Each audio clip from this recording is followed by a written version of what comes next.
«Muévete con tu madre sin un centavo», gritó Javier mientras arrojaba los papeles del divorcio sobre la entrada de la casa. Elena miró los documentos desparramados sobre el suelo de mármol, su rostro pálido reflejando el impacto de sus palabras.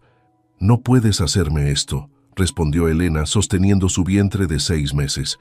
«Claro que puedo. Mis abogados ya lo hicieron. Tienes 1 hora para sacar tus cosas». Elena sintió que le faltaba el aire. 3 años de matrimonio terminaban así, con sus pertenencias en la entrada y un ultimátum. «Esto no es todo, Javier», dijo mientras sacaba su teléfono. «En segundos puedo mostrar algo que te borrará esa sonrisa». 3 años antes, Elena Vargas no habría imaginado este desenlace. A sus 28 años era una contadora respetada en una firma de auditoría en la Ciudad de México. Su vida cambió cuando le asignaron la Auditoría de Construcciones Mendoza, propiedad de Javier Mendoza, un desarrollador inmobiliario de 42 años. «Señorita Vargas, espero que su revisión sea rápida. No me gusta que extraños husmeen en mis cuentas», le dijo Javier en su primer encuentro. «No soy una extraña, señor Mendoza. Soy la profesional que verificará que sus finanzas estén en orden», respondió Elena, sin intimidarse. Durante las siguientes semanas, la relación profesional se fue transformando.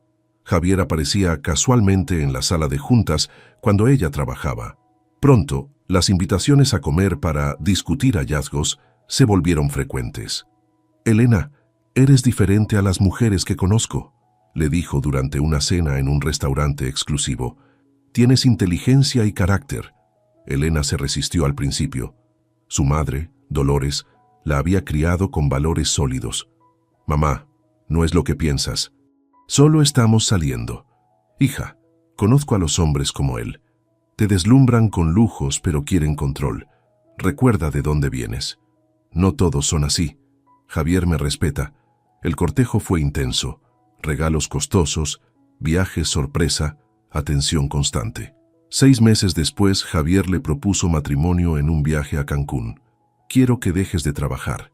Mi esposa no necesita un empleo», le dijo después de la boda. «Pero mi carrera es importante para mí. Elena, ahora tienes una nueva vida. Debes adaptarte a nuestro círculo social». Poco a poco, Elena fue cediendo. Renunció a su trabajo. Se mudó a la mansión de Javier en Las Lomas. Su guardarropa cambió, sus amistades cambiaron. Cada vez veía menos a su madre, quien seguía trabajando como costurera. La primera señal de problemas llegó en la cena navideña del primer año, cuando Javier invitó a sus socios. «Mi esposa viene de un barrio humilde», comentó Javier mientras servían el postre. «¿Pueden creer que su madre cose vestidos para sobrevivir?». Elena sintió la humillación arder en su rostro. «Al menos mi madre trabaja honestamente», respondió provocando un silencio incómodo. Esa noche, mientras Javier dormía, Elena buscó unos documentos en su despacho. Necesitaba entender los negocios de su esposo para poder adaptarse mejor, o eso se decía a sí misma. Lo que encontró la dejó helada. Contratos con nombres duplicados, transferencias a empresas fantasma, facturas por servicios inexistentes. En los meses siguientes, Elena empezó a prestar más atención. Detectó patrones que conocía bien por su formación contable. Javier no solo construía edificios, parecía estar lavando dinero a través de ellos. «Elena, ¿qué haces revisando mis papeles?», la sorprendió un día. «Solo ordenaba. Esta es mi casa también. No te metas en mis negocios. Tú dedícate a ser mi esposa». Las críticas se volvieron más frecuentes.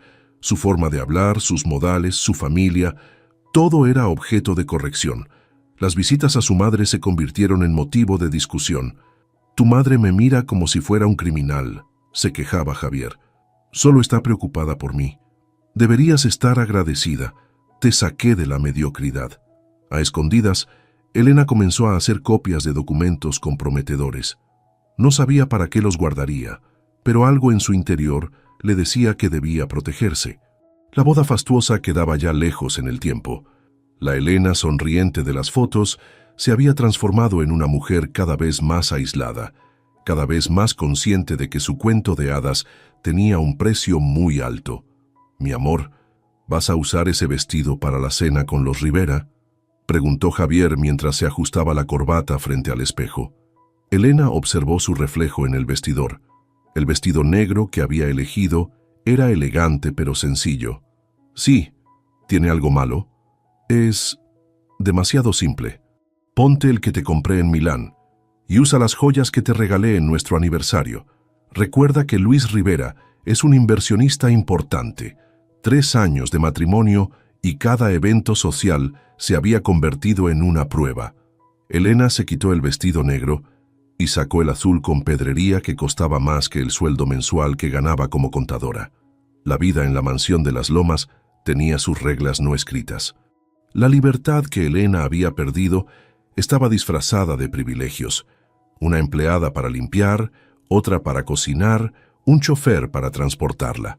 Pero no podía salir sin avisar, no podía invitar amigos sin consultar, no podía visitar a su madre sin que Javier hiciera comentarios despectivos después. Sus antiguas amistades se habían ido diluyendo, las llamadas espaciándose hasta volverse ocasionales, luego inexistentes. Su nuevo círculo social consistía en las esposas de los socios de Javier, mujeres que competían por quién llevaba el bolso más caro o quién había visitado el destino más exclusivo. «Deberías considerar operarte la nariz», le sugirió Mariana, esposa de uno de los socios, durante un almuerzo. «Mi cirujano es maravilloso, muy discreto». Elena sonrió cortésmente mientras sentía que cada día perdía un pedazo más de sí misma. Las visitas a su madre se habían reducido a una vez al mes, siempre con la sensación de que abandonaba un mundo para entrar en otro totalmente distinto. «Te veo apagada, hija», le dijo Dolores durante una de esas visitas. «¿Todo está bien con Javier?» «Estamos bien, mamá, solo cansada por los eventos sociales». Dolores la miró con esos ojos que siempre veían más allá de las palabras. «Este delantal lo cosí para ti», le entregó un paquete sencillo, «para cuando quieras cocinar algo como antes». Elena lo guardó en su bolso, sabiendo que nunca lo usaría. La cocina de su casa era territorio de la cocinera, no suyo. La noche de la cena con los Rivera marcó un antes y un después.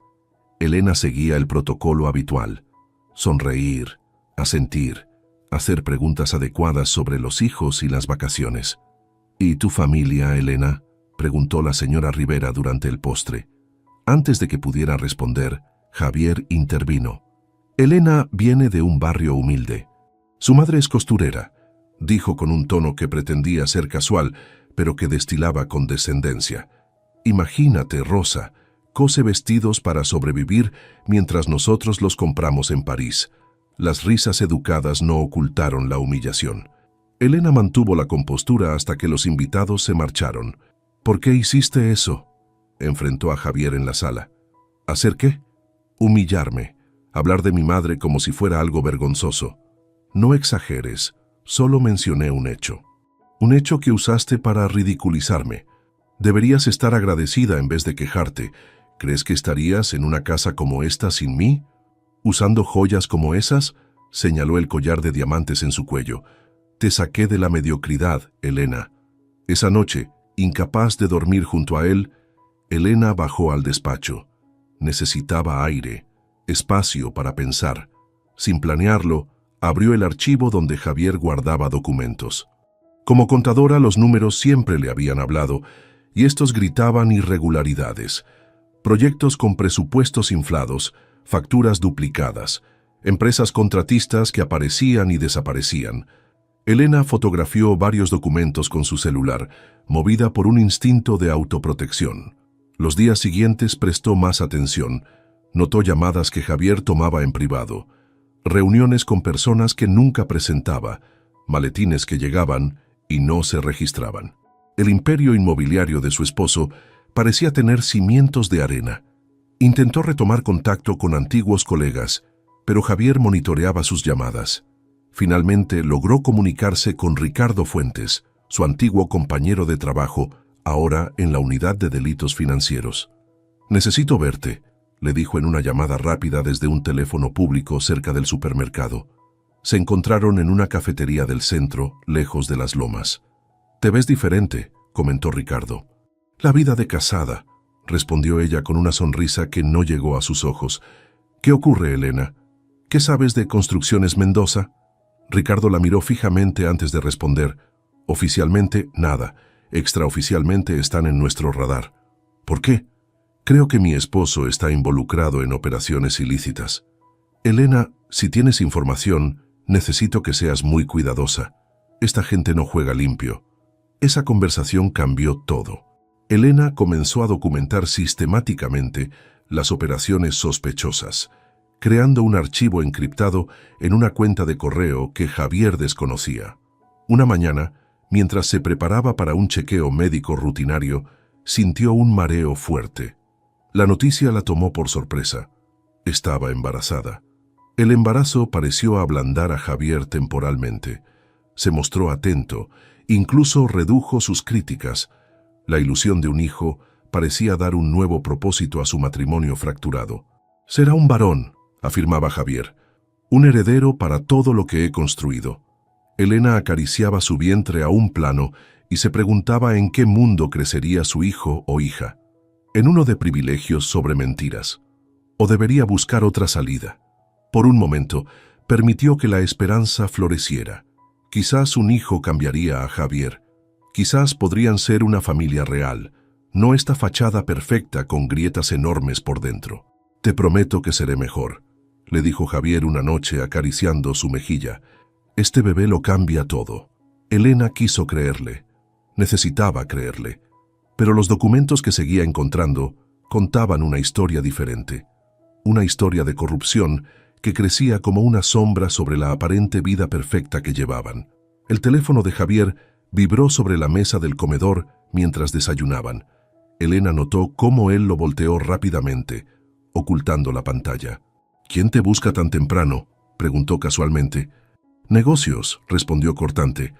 «Tengo una reunión importante hoy. No me esperes para cenar». Ya llevaban 3 años casados y estas reuniones importantes se habían vuelto más frecuentes. Elena, con 5 meses de embarazo, se acarició el vientre mientras veía a Javier salir apresurado. La casa se sentía cada vez más como una jaula de oro. A pesar de los 500 metros cuadrados de lujo, Elena apenas ocupaba 3 espacios: su recámara, la terraza y ocasionalmente la cocina, donde la cocinera le preparaba los tés de hierbas que su madre le enviaba para el embarazo. Dolores intentaba mantenerse presente en la vida de su hija, a pesar de las restricciones implícitas que Javier imponía. «Hija, ¿por qué no vienes a comer el domingo? Haré chilaquiles como te gustan», le propuso su madre por teléfono. «No sé si pueda, mamá». Javier mencionó algo sobre un brunch con sus socios. «Elena, hace un mes que no te veo. Tu propia madre tiene que pedir cita para verte». El comentario dolió porque era verdad. Elena prometió intentarlo, sabiendo que enfrentaría la mirada desaprobatoria de Javier. Cuando le mencionó la invitación durante la cena, la reacción fue la esperada. «¿No puedes ir otro día? Sabes que los domingos son importantes para las relaciones sociales. Hace semanas que no veo a mi madre». «Pues invítala aquí», dijo con desdén, «aunque no sé si se sentirá cómoda. Esta casa debe ser muy diferente a su humilde vivienda». Elena sintió la rabia crecer en su interior, pero el embarazo la había vuelto más cautelosa, más consciente de sus batallas. «Iré solo 2 horas. Estaré de regreso para tu brunch». La visita a casa de su madre fue como un soplo de aire fresco. El pequeño departamento donde creció, con sus muebles gastados pero impecables, le daba una sensación de autenticidad que su mansión nunca tendría. «Te veo pálida», comentó Dolores mientras servía los chilaquiles. «¿Comes bien?» «Sí, mamá. Es solo el embarazo». «No es solo el embarazo. Son tus ojos, hija. Han perdido brillo». Elena cambió de tema, pero las palabras de su madre se quedaron con ella. Esa tarde, regresando a casa, decidió pasar por la oficina de Javier para sorprenderlo antes del brunch. El guardia de seguridad la reconoció y la dejó subir sin anunciarla. La puerta de la oficina estaba entreabierta. Elena se acercó y escuchó la voz de Javier mezclada con una risa femenina. A través de la rendija vio a su esposo inclinado sobre su escritorio, besando a una mujer de cabello rubio. «Sofía, tenemos que ser más discretos», dijo Javier separándose ligeramente. «Elena está más sensible con el embarazo. ¿Hasta cuándo seguiremos así?, preguntó la mujer. Dijiste que arreglarías tu situación. Y lo haré. Solo necesito tiempo. El embarazo complica las cosas. Elena retrocedió silenciosamente, las piernas temblorosas. Logró salir del edificio y pidió al chofer que la llevara a casa. Durante el trayecto, su mente procesaba la información con la misma frialdad con que antes analizaba balances financieros. No fue al brunch. Cuando Javier regresó, ella fingió una migraña. Observó cómo su esposo se movía por la habitación, quitándose la corbata, contándole trivialidades sobre la reunión que supuestamente había tenido. Cada palabra era una mentira. Esa noche, mientras Javier dormía, Elena revisó su teléfono. Los mensajes con Sofía Lara, agente inmobiliaria que trabajaba para su empresa, confirmaban una aventura de al menos 6 meses. En los días siguientes, Elena intensificó su documentación de las actividades financieras de Javier. Ya no era solo por protección, ahora buscaba una salida. Ricardo le había proporcionado información sobre cómo asegurar los archivos, creando copias en servidores seguros. Si lo que sospechas es verdad, estamos hablando de delitos graves, le advirtió Ricardo durante otro encuentro clandestino. Lavado de dinero, evasión fiscal, posiblemente vínculos con organizaciones criminales. ¿Cuánto tiempo llevan investigándolo? No puedo darte detalles, pero no eres la única que ha notado irregularidades. El embarazo avanzaba y la relación se deterioraba. Javier fluctuaba entre momentos de aparente preocupación por su estado y largos periodos de ausencia. Elena comenzó a sentir contracciones prematuras que el doctor atribuyó al estrés. Una tarde, no pudo contenerse más. ¿Quién es Sofía Lara?, preguntó directamente mientras Javier revisaba documentos en la sala. La expresión de sorpresa en su rostro rápidamente se transformó en frialdad. ¿Me estás espiando?, responde la pregunta Javier. Es una colega. ¿Por qué? ¿Los colegas se besan sobre escritorios? El silencio que siguió fue más revelador que cualquier confesión. Javier no negó nada. Estás embarazada y emocional. No quiero discutir esto ahora. Te vi con ella, en tu oficina. Los escuché hablar de mí. Javier se pasó la mano por el cabello. Un gesto que Elena había aprendido a reconocer como señal de frustración contenida. ¿Qué quieres que te diga? Sí, tengo una relación con Sofía. Ha estado ahí cuando tú solo te quejas y cuestionas mis negocios. Las palabras golpearon a Elena como bofetadas. No esperaba una confesión tan directa, tan carente de remordimiento. Estoy esperando a tu hijo, fue lo único que pudo decir. Y me haré cargo. Pero nuestro matrimonio terminó hace tiempo, Elena. Ambos lo sabemos. Esa noche las contracciones se intensificaron. Para cuando llegaron al hospital, Elena sangraba profusamente. Los médicos lograron estabilizarla, pero le advirtieron que debía guardar reposo absoluto. Durante su semana de hospitalización, Javier apenas apareció, siempre con excusas de trabajo. Cuando los médicos finalmente le dieron el alta, con la recomendación de reposo, Elena regresó a una casa diferente. «He estado pensando», dijo Javier mientras ella se acomodaba en la recámara. «Creo que deberíamos separarnos. No es bueno para el bebé crecer en un ambiente tenso».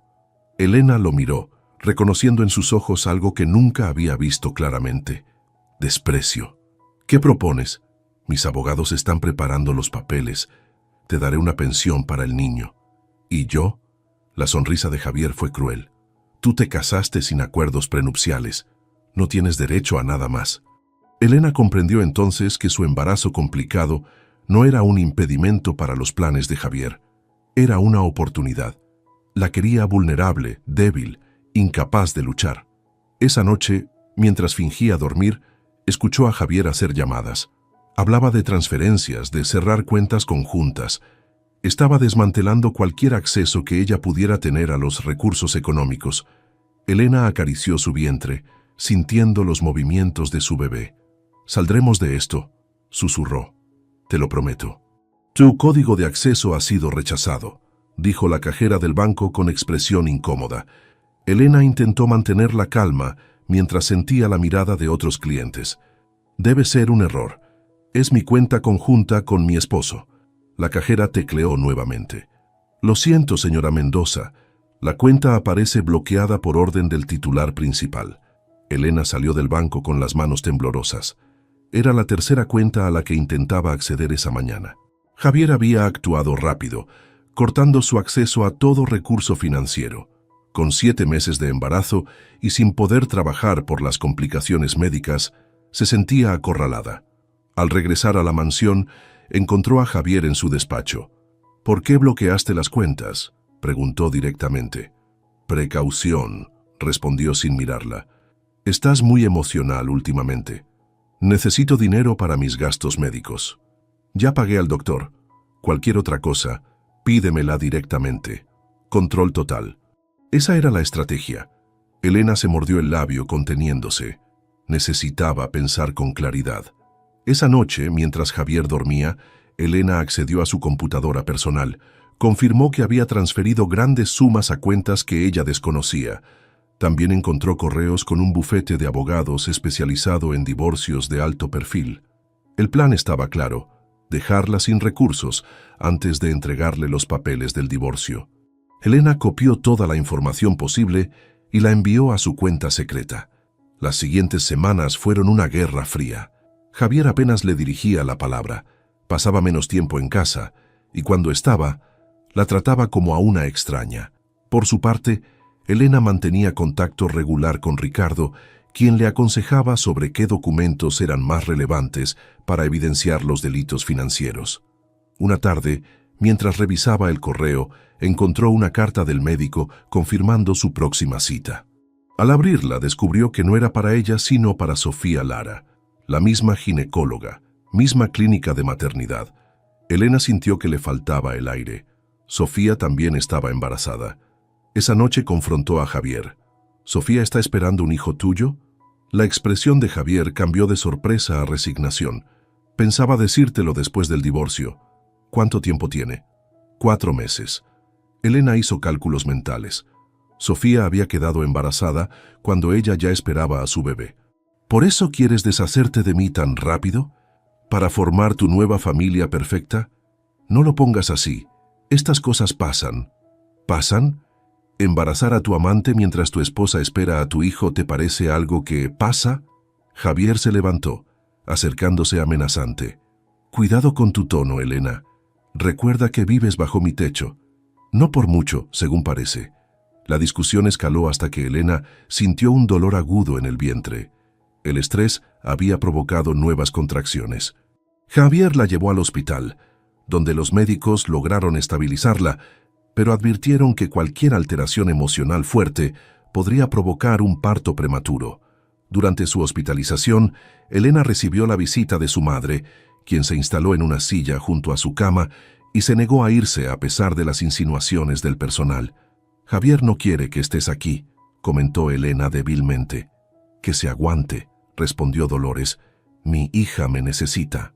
Esa noche, mientras Dolores dormitaba en la silla, Elena recibió un mensaje de Ricardo. «Hallamos conexiones con el cartel de Sinaloa. Ten cuidado». Elena miraba el techo del hospital, procesando la información. Su esposo no solo era un infiel y un estafador, estaba involucrado con narcos. 3 días después le dieron el alta con indicaciones de reposo absoluto. Al llegar a casa, notó cambios. Algunas de sus pertenencias habían sido movidas, su closet parcialmente vaciado. «¿Qué pasó con mis cosas?», preguntó a la empleada doméstica. «El señor ordenó preparar la habitación de huéspedes para usted», respondió la mujer, evitando su mirada. Dijo que necesitaba espacio. Elena se instaló en la habitación más pequeña y alejada de la casa principal. El mensaje era claro: ya no era bienvenida en la recámara conyugal. Esa semana, Javier apenas estuvo presente. Cuando aparecía, la tensión era palpable. Elena utilizaba ese tiempo para documentar más información y asegurarla en su nube privada. Una mañana, mientras tomaba el sol en la terraza siguiendo indicaciones médicas, escuchó a Javier hablando por teléfono. «El divorcio estará listo pronto. Mis abogados se aseguraron de que no reciba nada. Sí, lo del embarazo complicó todo, pero ya está controlado. No, el juez está de nuestro lado. Le debía algunos favores». Elena cerró los ojos, sintiendo que cada palabra confirmaba sus temores. Javier no solo planeaba dejarla sin recursos, Había manipulado el sistema legal para asegurarse de ello. Esa tarde recibió una llamada de Ricardo. «Elena, la situación se está complicando. Creemos que Javier sospecha de la investigación. Ha estado moviendo activos a cuentas en el extranjero. ¿Qué debo hacer? Asegura toda la evidencia que tengas y prepárate para salir de esa casa en cualquier momento». 2 días después, mientras Javier asistía a una reunión de negocios que Elena sospechaba era con Sofía, aprovechó para revisar su caja fuerte. Encontró pasaportes falsos, documentos de propiedades a nombres de terceros y, lo más alarmante, una libreta con cantidades y fechas que coincidían con los proyectos inmobiliarios más grandes de Javier. Fotografió todo meticulosamente y lo envió a su cuenta segura. Luego volvió a colocar cada documento exactamente como lo había encontrado. La confrontación final llegó una semana después. Elena regresaba de una revisión médica cuando encontró a Javier esperándola en la entrada, con una carpeta en la mano y 2 hombres de traje a su lado. «¿Quiénes son?», preguntó Elena. «Mis abogados», respondió Javier con frialdad. «Traen los papeles del divorcio». Elena sintió que su corazón se aceleraba, pero mantuvo la compostura. «¿Podemos discutir esto en privado?». «No hay nada que discutir». «Firma aquí», señaló un documento marcado con una X. «Te daré una semana para que saques tus cosas». Elena tomó los papeles y los hojeó. Como sospechaba, no se mencionaba compensación económica alguna, solo una pensión mínima para el bebé. «¿Y si me niego a firmar?». La sonrisa de Javier fue despectiva. «Entonces haré que te saquen de aquí sin nada, ni siquiera la ropa que llevas puesta». Fue entonces cuando pronunció las palabras que Elena nunca olvidaría. «Muévete con tu madre sin un centavo, es más de lo que mereces». El desprecio en su voz era tan palpable que los propios abogados parecieron incómodos. Elena sintió una calma extraña, como si todo el miedo y la ansiedad de los últimos meses se desvanecieran. «Antes de irme, hay algo que deberías ver», dijo mientras sacaba su teléfono. «Antes de que firme algo, mira esto», dijo Elena mostrando la pantalla de su teléfono a Javier. El rostro de su esposo palideció mientras deslizaba el dedo por las imágenes. Contratos falsificados, transferencias millonarias a cuentas en paraísos fiscales, fotografías de reuniones con personas conocidas en el mundo del narcotráfico. «¿De dónde sacaste esto?», preguntó con voz temblorosa. «Soy contadora, Javier. Creíste que no notaría las inconsistencias. He documentado cada movimiento sospechoso durante 2 años». Los abogados intercambiaron miradas nerviosas. «Señor Mendoza, necesitamos hablar en privado», dijo el mayor de ellos. Elena se mantuvo firme mientras los 3 hombres se alejaban hacia el despacho. Podía ver la furia en los ojos de Javier, una rabia contenida que prometía venganza. Esa noche, Elena llamó a su madre. «Necesito volver a casa, mamá. Tu cuarto siempre ha estado listo, hija».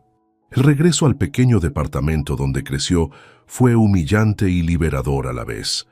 Mientras el chofer descargaba las pocas maletas que Javier le había permitido llevar, Elena sintió las miradas curiosas de los vecinos. El departamento de 2 habitaciones parecía diminuto después de la mansión, pero tenía algo que Elena había olvidado: paz. «¿Quieres hablar de lo que pasó?», preguntó Dolores mientras le servía un té de canela. «Javier me engañó, mamá. No solo a mí, sino a todos. Sus negocios son una fachada para lavar dinero. Siempre supe que ese hombre escondía algo. Ningún constructor hace tanto dinero tan rápido». Los días siguientes fueron difíciles. Elena alternaba entre episodios de llanto y momentos de determinación feroz. Su embarazo avanzaba y las preocupaciones económicas aumentaban. Los ahorros que había logrado esconder de Javier no durarían mucho. Ricardo la visitaba regularmente, actualizándola sobre la investigación. «Estamos cerrando el círculo, pero necesitamos más tiempo. Javier tiene contactos poderosos que lo protegen. ¿Qué pasará cuando nazca mi bebé? Él intentará quitármelo, lo sé. No si lo exponemos primero». Una tarde, mientras Elena dormitaba, el timbre sonó con insistencia. Dolores abrió la puerta para encontrar a un hombre con un sobre. «Notificación judicial para Elena Vargas de Mendoza», anunció formalmente. El documento era una demanda de custodia anticipada. Javier solicitaba la custodia completa del bebé, argumentando inestabilidad mental de Elena e incapacidad económica para criarlo. Incluía testimonios de especialistas que nunca la habían tratado, afirmando que sufría trastornos de personalidad. «Esto es absurdo», dijo Elena con la voz quebrada. «¿Cómo puede mentir así?» «Porque tiene dinero para pagar a quienes firmen lo que sea», respondió Dolores. «Pero nosotras también sabemos pelear». Con la ayuda de Ricardo, Elena contactó a un abogado especializado en derecho familiar, que aceptó llevar su caso pro bono después de revisar parte de la evidencia contra Javier. «Lo que tenemos es una bomba de tiempo», explicó el licenciado Ramírez. «Si presentamos esto en la corte, no solo perderá la demanda de custodia, sino que enfrentará cargos criminales». A las 36 semanas de embarazo, el estrés provocó que Elena entrara en trabajo de parto. Sola con su madre, tomó un taxi hasta el hospital público, tan diferente de la clínica privada donde había planeado dar a luz. Después de 12 horas de labor, Lucía nació, pequeña pero fuerte, con los ojos oscuros de Elena y la obstinación de Dolores. «Es perfecta», susurró Elena sosteniéndola por primera vez. Javier apareció al día siguiente, exigiendo ver a su hija y amenazando con llamar a la policía si no se lo permitían. «Tiene derecho», le explicó la trabajadora social. «Es el padre». El encuentro fue breve y tenso. Javier sostuvo a Lucía con la incomodidad de quien nunca ha cargado a un bebé, mientras analizaba sus rasgos como quien inspecciona mercancía. «Se parece a mí», declaró con satisfacción. «Se parece a sí misma», respondió Elena. Antes de marcharse, Javier se inclinó y susurró: «Disfrútala mientras puedas. Cuando el juez vea dónde vives y cómo vives, me dará la custodia completa». Elena regresó al departamento de su madre con Lucía, enfrentando una nueva realidad. Las noches sin dormir, los pañales, el llanto del bebé y la recuperación del parto se mezclaban con la ansiedad por el futuro legal que les esperaba. Javier mantenía su estrategia. No pagaba pensión, alegando que el proceso de divorcio no estaba concluido, pero sus abogados presionaban para acelerar la audiencia de custodia. El abogado de Elena, sin embargo, tenía un plan. Durante semanas, habían estado organizando la evidencia, creando una cronología clara de las actividades ilícitas de Javier. «No podemos presentarlo todo de golpe», explicó Ramírez. «Debemos ser estratégicos. Primero, nos concentramos en demostrar que es un padre ausente y manipulador». La primera audiencia fue devastadora. Los abogados de Javier presentaron fotos del departamento de Dolores, contrastándolas con imágenes de la mansión. Cuestionaron la capacidad económica de Elena para criar a Lucía como merece, y presentaron informes médicos manipulados sobre su supuesta inestabilidad. «Tengo testimonios de 5 especialistas que indican que la señora Vargas sufre de trastornos psicológicos agravados por el posparto», argumentó el abogado de Javier. «Por el bien de la menor, solicitamos custodia completa para el padre, con visitas supervisadas para la madre». Elena apretaba la mano de su abogado, sintiendo que su mundo se derrumbaba nuevamente. «Su señoría, solicito tiempo para presentar nuestra respuesta», pidió Ramírez. «Tienen una semana», concedió el juez. Esa noche, Elena lloró abrazada a Lucía.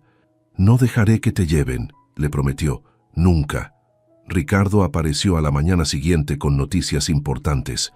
«Tenemos una orden para acceder a todas las cuentas corporativas de Construcciones Mendoza. Estamos cerca». «¿Cuánto tiempo tomará?» «La audiencia es en 6 días. Trabajaremos contrarreloj». Durante esa semana, Elena apenas durmió.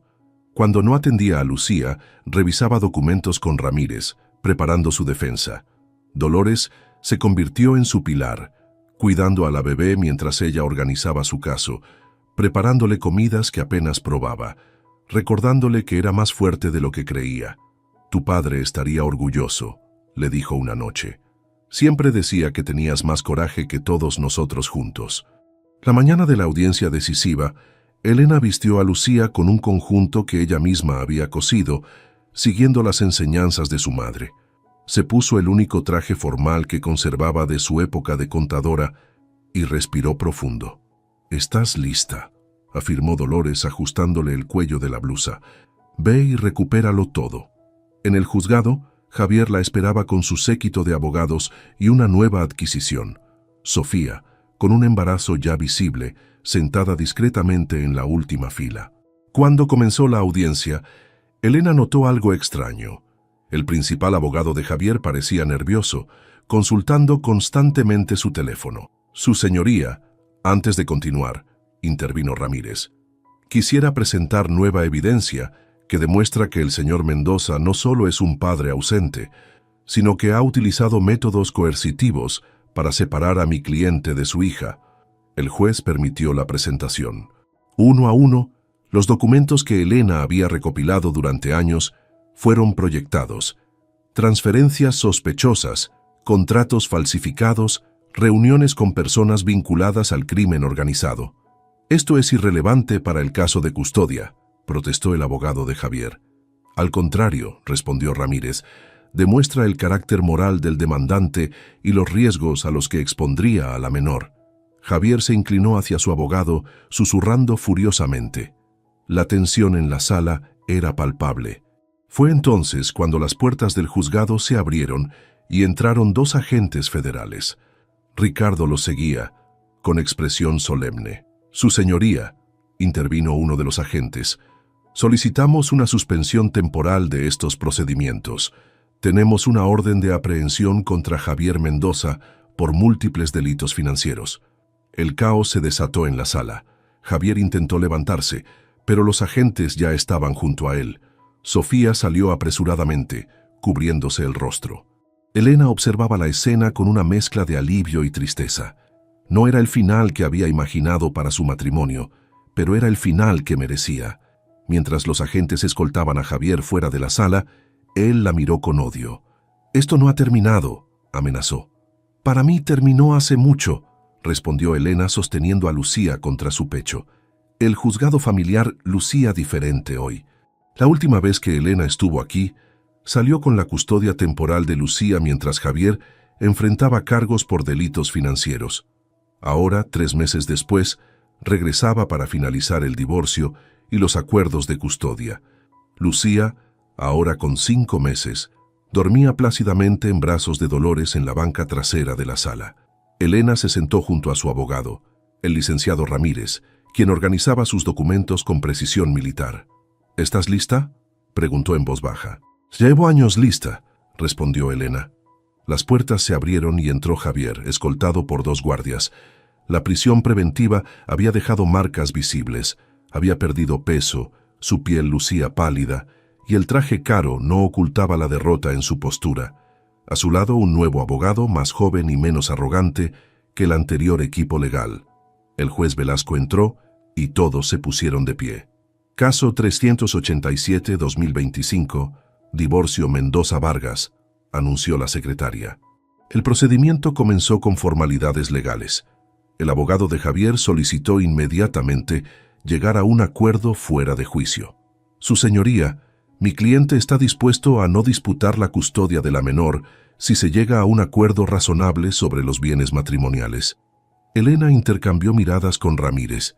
Era un cambio inesperado en la estrategia de Javier. «Escuchamos su propuesta», respondió Ramírez. El abogado desplegó un documento.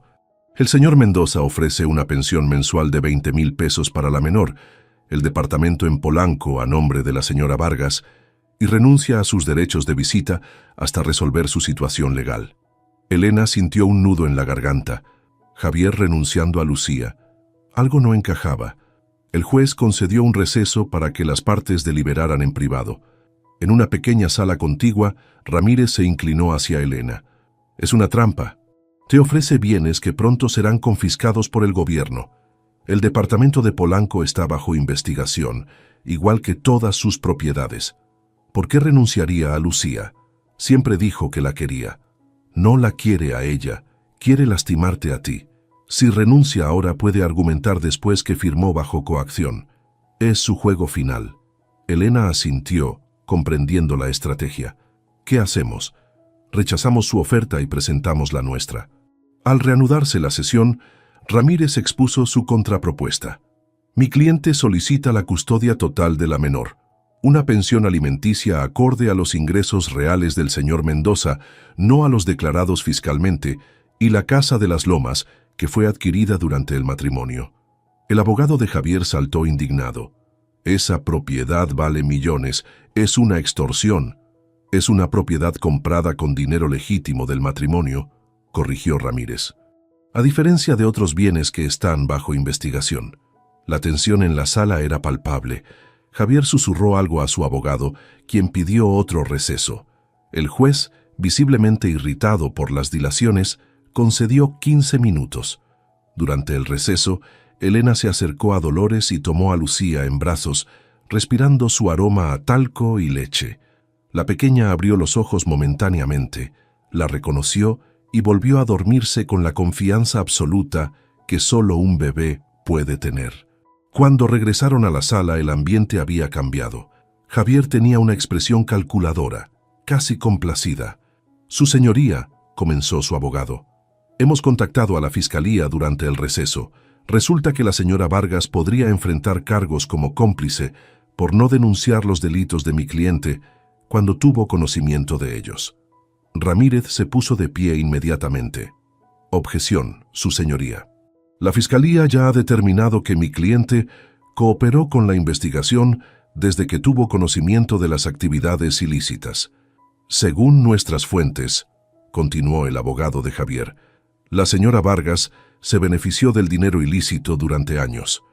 Usaba bolsos de $5,000 mientras supuestamente desconocía el origen de esos fondos.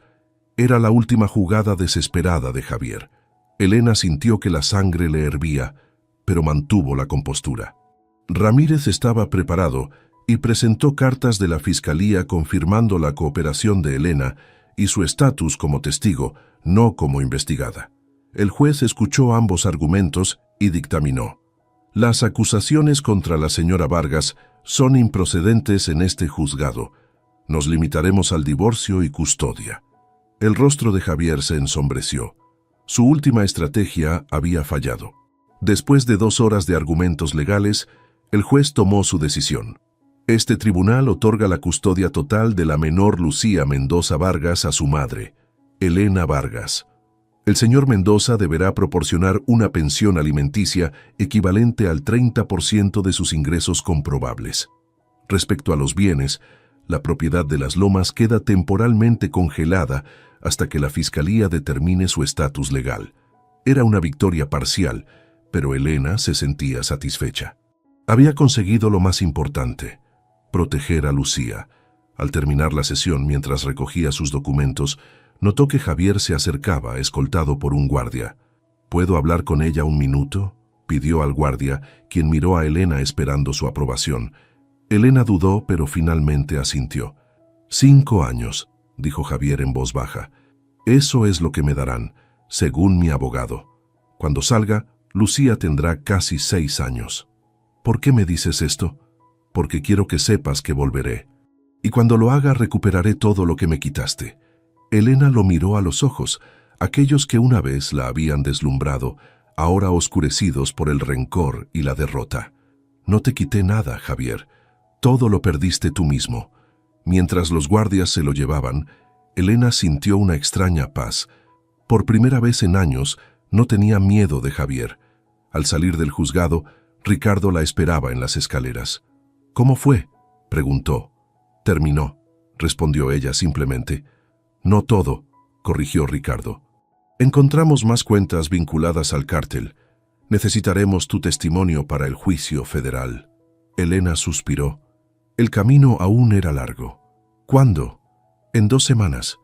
«Pero hay algo más», añadió Ricardo bajando la voz. «Algunos socios de Javier siguen libres y no están contentos con tu cooperación. La amenaza implícita flotó entre ellos. ¿Qué sugieres?». «Tenemos un programa de protección de testigos». Elena miró hacia donde estaba su madre con Lucía, esperando junto al taxi. «No voy a esconderme, Ricardo. Lucía merece crecer sin miedo, y yo merezco vivir con dignidad.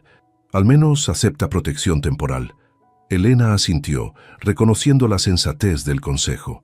Esa noche, en el departamento de su madre, mientras Lucía dormía en su cuna improvisada, Elena revisó los documentos del divorcio. Su matrimonio había terminado oficialmente.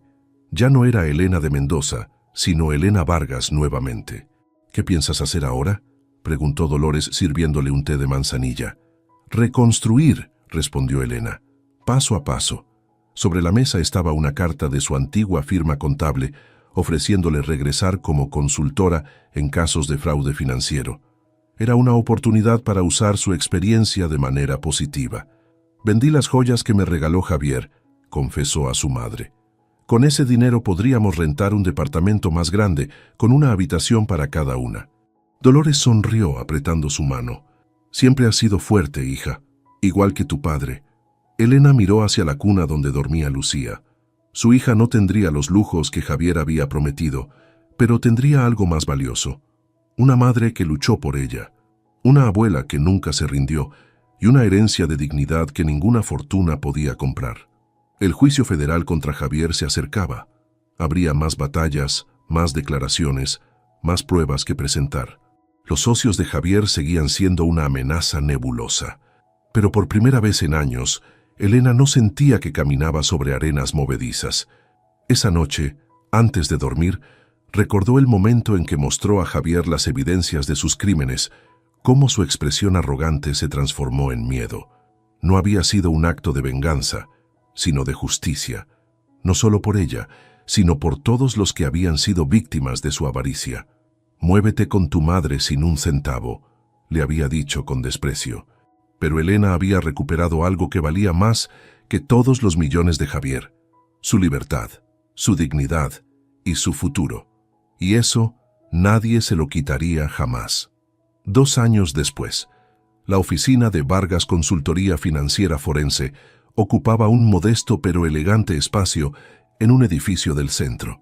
Desde la ventana del segundo piso, Elena podía ver el bullicio de la ciudad, tan distinto al aislamiento que había experimentado en la mansión de las Lomas. «Licenciada Vargas, su próxima cita llegó», anunció Marisol, su asistente, por el intercomunicador. «Hazlo pasar, por favor». Elena guardó el expediente que estaba revisando. En los 2 años desde el divorcio y la condena de Javier, había construido una reputación sólida como especialista en detectar fraudes financieros. Su experiencia personal, combinada con su formación como contadora, le daba una perspectiva única que fiscales y empresas valoraban. La puerta se abrió y entró Ricardo, ahora ascendido a jefe de unidad en la Fiscalía especializada en delitos financieros. «Cada vez que entro aquí, me sorprende lo que has logrado», comentó observando la oficina. «Empezamos con un escritorio prestado, no lo olvides», sonrió Elena.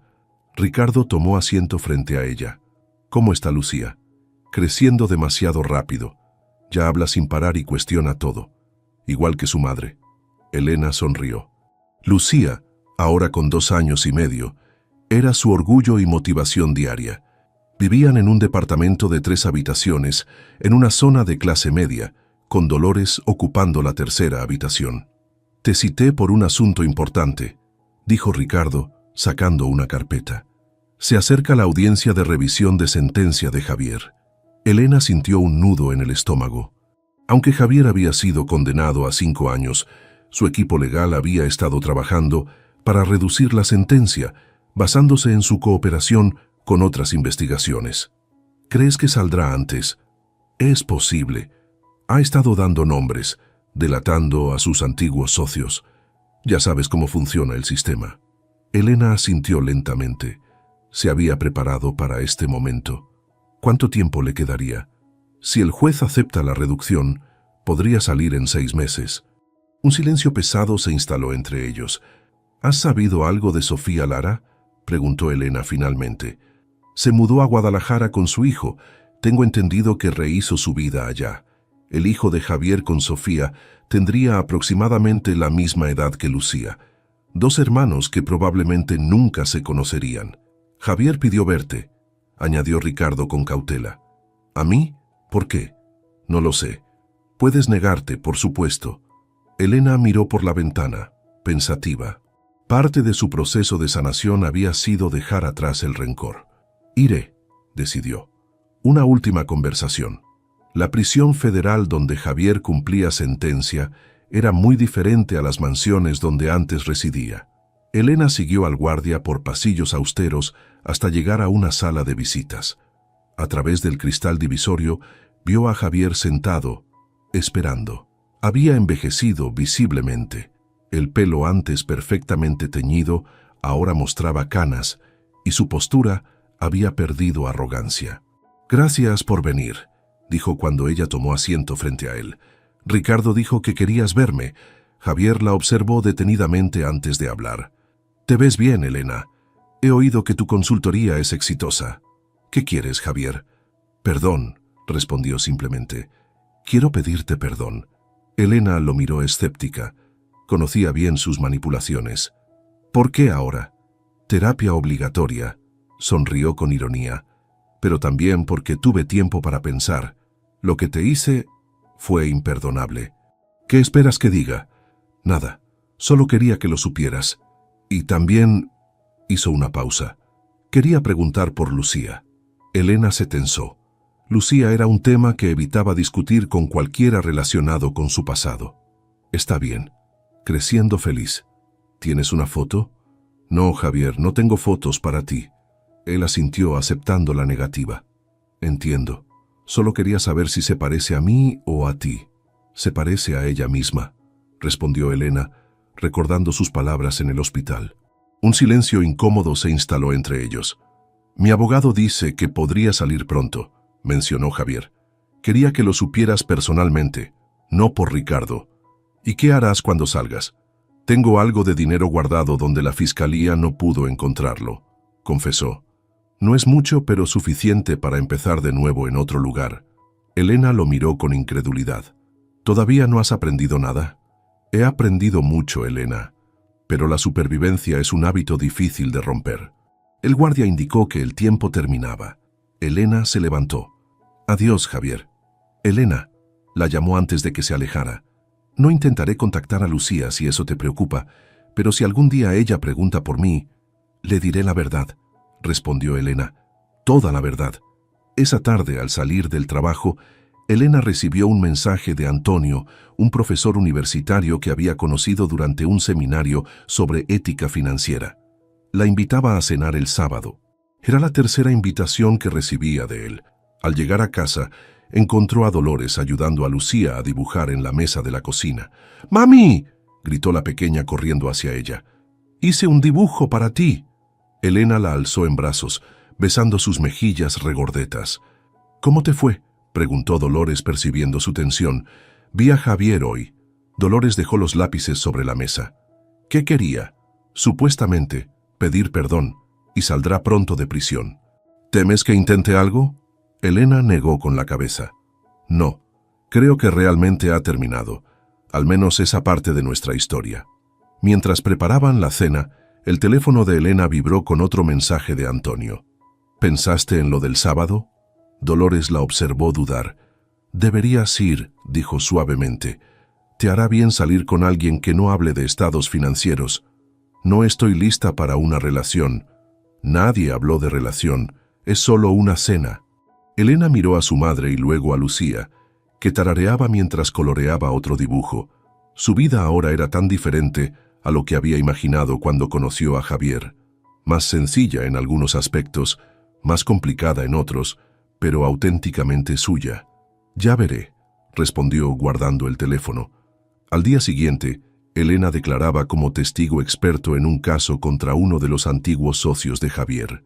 En la sala del tribunal, reconoció a varios rostros del pasado, empresarios que frecuentaban su casa, hombres que la habían mirado con condescendencia cuando era la esposa de Mendoza. Ahora la miraban con respeto mezclado con temor. La mujer que había derribado el imperio de Mendoza con documentos y números, la contadora que había aprendido a usar su conocimiento como un arma de justicia. Al terminar su testimonio, el fiscal se acercó. «Impecable como siempre, Vargas. Tu análisis fue crucial. Solo hice mi trabajo. ¿Te gustaría formar parte permanente de nuestro equipo? La fiscalía necesita más personas como tú». Elena consideró la oferta. Le gustaba su independencia, pero también valoraba el impacto que podría tener desde dentro del sistema. «Lo pensaré», prometió. Esa noche, Mientras arropaba a Lucía, la niña le hizo la pregunta que siempre había temido. «Mami, ¿dónde está mi papá?» Elena respiró profundo, buscando las palabras adecuadas para una niña de 2 años. «Tu papá vive lejos ahora. Hizo algunas cosas incorrectas y está aprendiendo a ser mejor persona. ¿Volverá? No lo sé, mi amor. Pero tú tienes a la abuela Lola y me tienes a mí, y te queremos más que a nada en el mundo». Esa noche, después de que Lucía se durmiera, Elena revisó su agenda para el fin de semana. El sábado estaba marcado con la invitación de Antonio a cenar. Tomó su teléfono y escribió: «Gracias por la invitación a cenar, pero prefiero pasar el sábado con mi hija y mi madre. ¿Te gustaría unirte a nosotras para un picnic en el parque? Lucía estaría feliz de conocer al señor que me envía mensajes». Mientras esperaba la respuesta, Elena se sentó en el pequeño balcón de su departamento. Desde allí no se veía el horizonte de rascacielos que contemplaba desde las lomas, pero podía ver las luces de su barrio, las familias cenando en los departamentos vecinos, la vida real transcurriendo. «Muévete con tu madre sin un centavo», le había dicho Javier aquel día. No había sido el final que él esperaba, sino el comienzo que ella necesitaba. Su teléfono vibró con la respuesta de Antonio. «Me encantaría conocer a las mujeres más importantes de tu vida. ¿A qué hora nos vemos?» Elena sonrió mientras respondía, con la certeza de que, paso a paso, había recuperado no solo su vida, sino también la capacidad de elegir su futuro. Mi nombre es Gabriela y durante los últimos 15 años he construido un imperio inmobiliario que mi ex esposo nunca sospechó que existía. Mientras él presumía ser el exitoso empresario de la familia, yo era quien realmente movía los hilos detrás de cada inversión, cada propiedad, cada decisión financiera que nos llevó a la riqueza que creía haber perdido en el divorcio. «Gabriela, ¿ya preparaste los documentos para la reunión de mañana?», me pregunta mi asistente, Linda, mientras reviso los contratos de adquisición en mi oficina temporal. Después del divorcio, alquilé un pequeño espacio en el centro para mantener las apariencias de que era una simple consultora inmobiliaria. «Sí, todo está listo», respondo, firmando los papeles que oficializarán la compra de 3 edificios comerciales más. Lo que Roberto no sabe es que estos documentos están a nombre de Inversiones Guadalupe, la empresa que creé hace 10 años bajo el nombre de mi difunta madre, mucho antes de que él siquiera sospechara mi verdadera capacidad para los negocios. Mi teléfono vibra con un mensaje de texto. Es una foto de Roberto y su amante, Sofía, brindando con champaña en la terraza de lo que él cree que es su casa. La ironía me hace sonreír. Están celebrando en una propiedad que técnicamente me pertenece. Durante nuestro matrimonio, Roberto siempre creyó que sus habilidades empresariales eran responsables de nuestro éxito financiero. Cada mañana se iba a su oficina de exportación de café, vistiendo trajes caros y hablando de contratos internacionales, mientras yo me quedaba en casa supuestamente organizando eventos sociales y administrando el hogar. Lo que él no sabía era que cada evento social era en realidad una reunión de negocios disfrazada. Cada almuerzo con las amigas era una negociación para adquirir nuevas propiedades. Cada día de spa era una junta con arquitectos, contratistas y desarrolladores que me respetaban como la inversionista visionaria que realmente era. «Señora Gabriela», Linda me interrumpe, «el licenciado Morales está en línea. Dice que es urgente». Tomo la llamada, sabiendo exactamente lo que mi abogado me va a decir. «Gabriela, Roberto acaba de intentar vender la casa de Polanco. Mi contacto en el registro público me informó que quiere transferir la escritura». «Perfecto», respondo, sintiendo una calma extraña. Es exactamente lo que estábamos esperando. Procedo con la notificación. Procede. Es hora de que Roberto aprenda quién es realmente la dueña de esa propiedad. Durante los 6 meses que han pasado desde nuestro divorcio, he observado cómo Roberto ha estado disfrutando lo que él cree es su nueva vida de soltero millonario. Se mudó con Sofía, una modelo de 28 años que conoció en uno de sus viajes de negocios, y juntos han estado gastando dinero como si fuera agua. Lo que Roberto no entiende es que el divorcio fue exactamente lo que yo necesitaba para revelar la verdad sobre nuestras finanzas. Durante años, mantuve mis inversiones separadas usando estructuras corporativas complejas que él nunca se molestó en entender. Cuando sus abogados revisaron nuestros bienes matrimoniales, solo vieron las cuentas bancarias conjuntas y las propiedades que estaban obviamente a nuestros 2 nombres.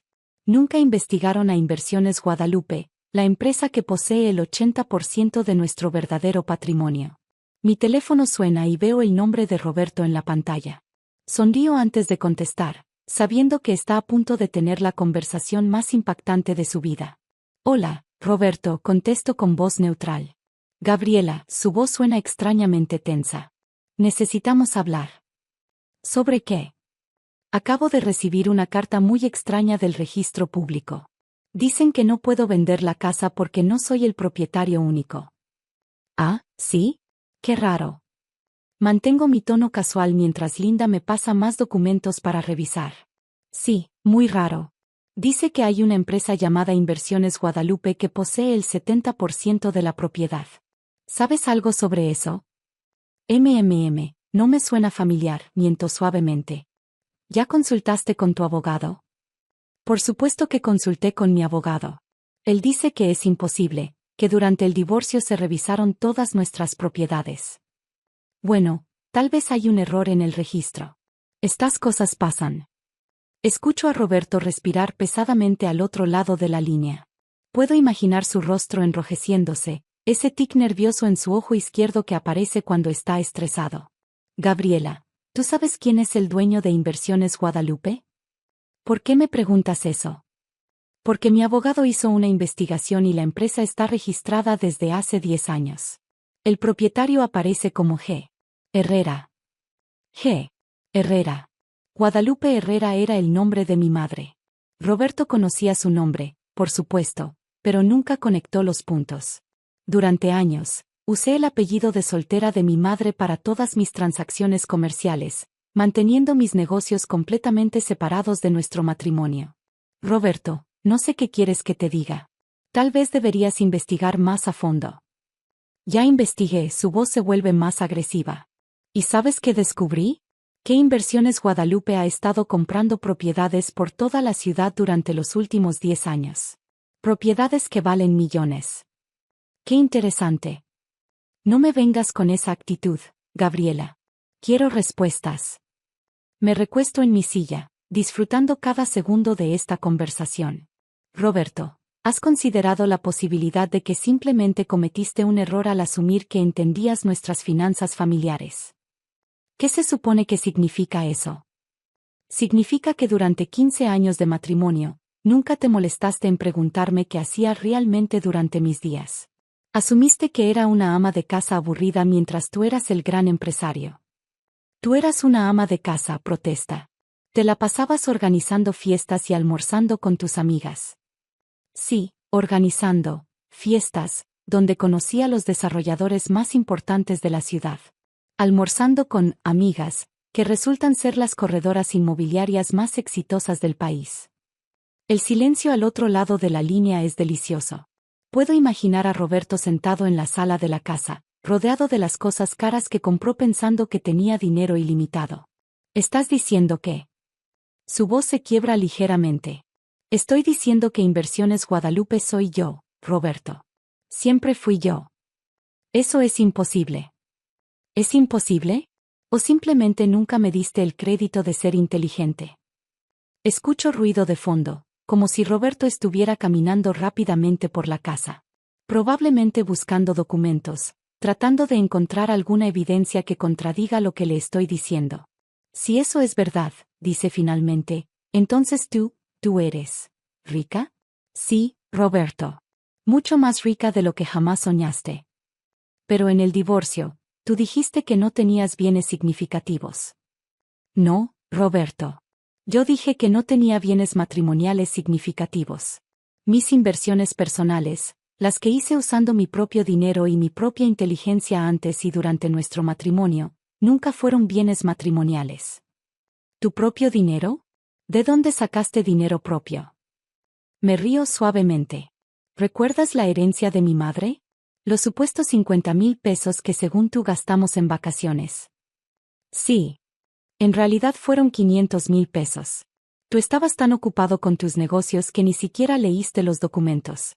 Usé ese dinero como capital inicial para mis primeras inversiones. Pero eso fue hace 10 años. Exactamente. 10 años construyendo un portafolio inmobiliario mientras tú creías que era demasiado tonta para entender los negocios. Roberto comienza a hablar más rápido, su pánico evidente. Gabriela, si realmente eres la dueña de Inversiones Guadalupe, entonces la casa. La casa donde vives con Sofía es mía, sí. Al igual que el edificio donde tienes tu oficina, el centro comercial donde ella trabaja como modelo, y curiosamente, el departamento que acabas de comprar para tu madre. No puede ser. ¿Quieres que te mande los documentos? Los tengo todos aquí en mi oficina. ¿Tu oficina? ¿Qué oficina? La oficina de la presidenta de Inversiones Guadalupe, por supuesto. ¿Dónde más iba a trabajar? Escucho a Roberto respirar agitadamente.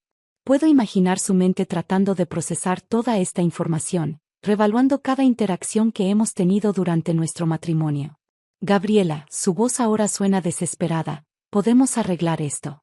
Podemos volver a intentarlo. Yo no sabía que tú eras exitosa, inteligente, capaz de construir un imperio sin tu ayuda. Yo lo siento. De verdad no sabía. Roberto, ¿sabes cuál es la diferencia entre tú y yo? Tú heredaste el negocio de café de tu padre y te creíste un genio empresarial. Yo construí mi empresa desde cero mientras fingía ser una ama de casa sumisa. Pero podemos trabajar juntos ahora. Imagina lo que podríamos lograr como equipo. Ya lo imaginé, Roberto. Durante 15 años. Pero tú preferiste traer a Sofía a nuestro matrimonio. Ese fue un error. Un error terrible. No, Roberto. El error fue mío por permitir que creyeras que eras el inteligente en nuestra relación.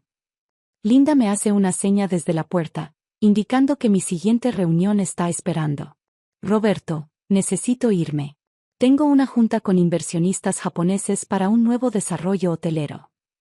Gabriela, por favor, no puedes hacerme esto. ¿Hacerte qué?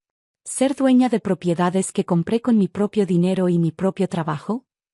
La casa. ¿Vas a quitarme la casa? No voy a quitarte nada, Roberto. Simplemente voy a ejercer mis derechos como propietaria. Recibirás una notificación oficial de desalojo en las próximas 48 horas. ¿Desalojo? Tengo nuevos inquilinos para esa propiedad. Una pareja de doctores que aprecia la arquitectura clásica. Gabriela, no tengo dónde ir. Por supuesto que tienes. Tienes el dinero del divorcio que tanto celebraste. ¿Cuánto dijiste que era? ¿Suficiente para vivir cómodamente el resto de tu vida? El silencio es prolongado. Finalmente, Roberto habla con voz quebrada. El dinero del divorcio, ya lo gasté casi todo. ¿En 6 meses? ¡Qué impresionante, Roberto! Sofía y yo pensamos que teníamos mucho más. Compramos el departamento para mi madre, el auto nuevo, las vacaciones en Europa. Bueno, esa fue una decisión financiera interesante. Gabriela, por favor. Sé que me porté mal, pero no me dejes en la calle.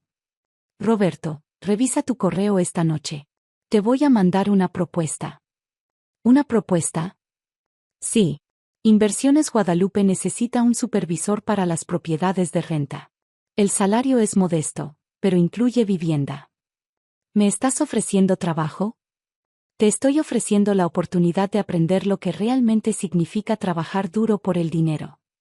6 meses después, estoy sentada en mi nueva oficina en el piso más alto del edificio corporativo que acabo de inaugurar. A través de las ventanas panorámicas puedo ver la ciudad extendiéndose en todas direcciones, incluyendo al menos 20 propiedades que mi empresa posee o administra. Roberto aceptó el trabajo como supervisor de propiedades. Resulta que cuando no tiene más opción que trabajar honestamente, es bastante competente. Vive en un modesto departamento que forma parte de su compensación y ha aprendido a presupuestar cuidadosamente su salario. Sofía lo dejó cuando se enteró de que ya no era millonario. Ahora él sale con Linda, mi ex asistente, quien resultó ser mucho más inteligente y ambiciosa de lo que cualquiera imaginaba. En cuanto a mí, la revista Forbes me incluyó en su lista de mujeres empresarias más influyentes del país. Mi patrimonio neto oficial ahora supera los 300 millones de pesos, y sigo creciendo. Cada mañana, cuando reviso mis inversiones y planifico nuevos proyectos, recuerdo las palabras de Roberto: te quedaste sin nada, como siempre fuiste. Tenía razón en una cosa, siempre fui la misma persona. La diferencia es que ahora ya no finjo ser menos de lo que realmente soy.